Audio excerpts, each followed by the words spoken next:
Azərbaycanda düz 40 ildir axtarılan, amma tapılmayan qədim bir sirrin yeri nəhayət ki, yenidən müəyyən olundu. Söhbət Naxçıvandakı İlandağda yerləşən və təxminən 2800 il yaşı olan Urartu mix yazısından gedir. Bu yazı ilk dəfə 1980-ci illərdə aşkar edilsə də, sonradan dəqiq yerləşdiyi yer itirilmiş və 10 illiklər ərzində tapılmamışdı.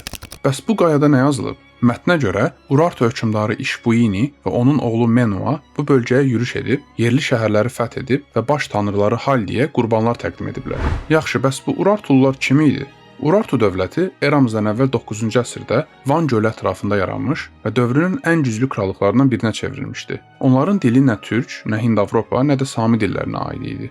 Urartu dili alimlər tərəfindən Hurri-Urartu dil ailəsinə daxil edilir və bu gün artıq ölü bir dildir. Urartulular xüsusilə Assuriya imperiyası ilə apardıqları müharibələr və dağ zirvələrində tikdikləri möhtəşəm qalalarla tanınırlar. Ən qüdrətli dövründə Urartu dövləti indiki Ermənistan, Şərqi Türkiyə, Şimal-Qərbi İran və Naxçıvan daxil olmaqla geniş ərazilərə nəzarət edirdi. İlan dağdaşı bu yazı isə Urartuluların Naxçıvana qədər gəldiyini göstərən ən mühüm tarixi sübutlardan biridir.